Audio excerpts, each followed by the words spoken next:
Hi, I'm director Sam Hargrave. And I'm Chris Hemsworth, and today we're breaking down a scene from our new Netflix movie, Shot by Shot. The movie's not called Shot by Shot, we're going to break it down. Shot by shot, yes. You show me the kids, all right? I tell my people they pay you. Do you understand? Come here.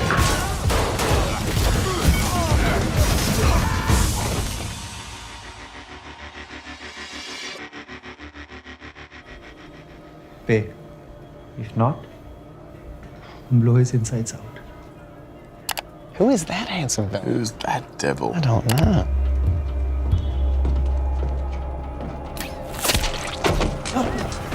This scene was important for many reasons, but mostly it's the first action scene of the movie. Through every action scene, I think it's important to reveal character, and this is the point where Chris here gets to unleash. On the page, this read as a very kind of chaotic scene. We tried to capture the spirit of that, but we also wanted to allow Chris to utilize some of the many martial skills that he had. So this here, attacking the guy and then sending him down the stairs. Oof. There is a reason why stuntmen exist. You know, like that, there's a hood on and you're falling downstairs and you could possibly hurt yourself. This floor, most of the time, was padded. So instead of having to hide elbow pads or, you know, so you don't get to fall, you're trying to protect yourself, you can go all out and you don't have to worry so much about it. I think we shot this scene over the course of 4 days. And then came back and shot it again. I was like, oh, that's it. Got it in the can, right? And then you came back and said, I want to tweak some stuff. And I was like, I want to tweak you. Every action scene has to have ebbs and flows with the rhythm, and then it has to end with for me, like an exclamation point. And we just didn't quite have it once we shot it the first time.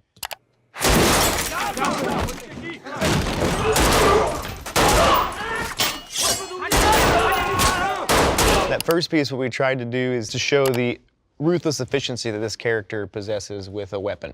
And so we start at the top where he has a weapon, and then we slowly start to take away his weapons and make him improvise throughout the set.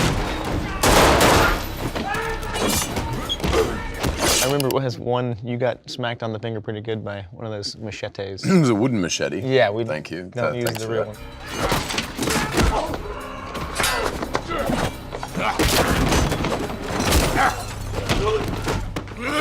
Kind of, I wouldn't say improvised, but it was certainly the scene that was organically grown throughout the shooting of those 6 days, right? Yeah. Like a lot of the stuff you had heavily prepped, but then you would say, that doesn't look right, we'd do this, and we're kind of on the fly. One of my favorite things about these kinds of sequences, especially in working with someone like you, being in the space and seeing like, oh, he's a little taller than the stunt guy, he does this move better, let's change it to a right hand instead of a left. Having someone who is able to improvise makes something like this a very organic, creative process.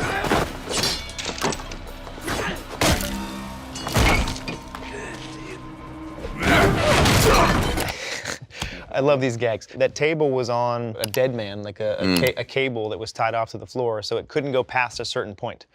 And then he was able to haul off and kick that table. Editorially, you kicked the table that was free, so that one just went out of frame. No one was, you could kick it as hard as you want. I think you broke at least 2 tables.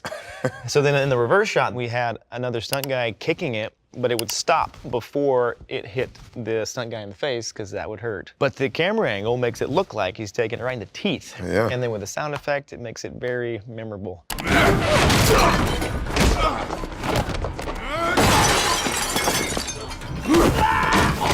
Kick through, same thing, he's on a cable, right? Yep. And yeah, so dead actually man. hit his so head. he kicks him in this shot, but in this one, you know, you're in the background overlapping the kick. He runs on his own. He just run straight on his own as fast as he can and jumps into that cable. It looks like he's hitting hard bricks, and then the way he acts after he, it's, oh, my spine!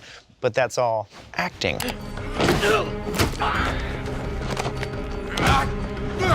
Oh, see that? See, you felt that and you dummy. It was a dummy, wasn't it? Yeah, which had a bit of weight in it too. It did. An idea that we'd had, and actually kind of stole it from Chad Stahelski and Dave Leitch. They tried some stuff in the John Wicks with dummies. You could do a similar move with a stunt guy, but not land on his head. No, you wouldn't be able to do it as violently, and yeah, right on its head. Homage to my character's name, Tyler Rake. This came from a fan of these kind of movies. If Tyler Rake kills somebody with a rake in this movie, it's going to be the most amazing thing ever. And I was like, That's actually a great idea.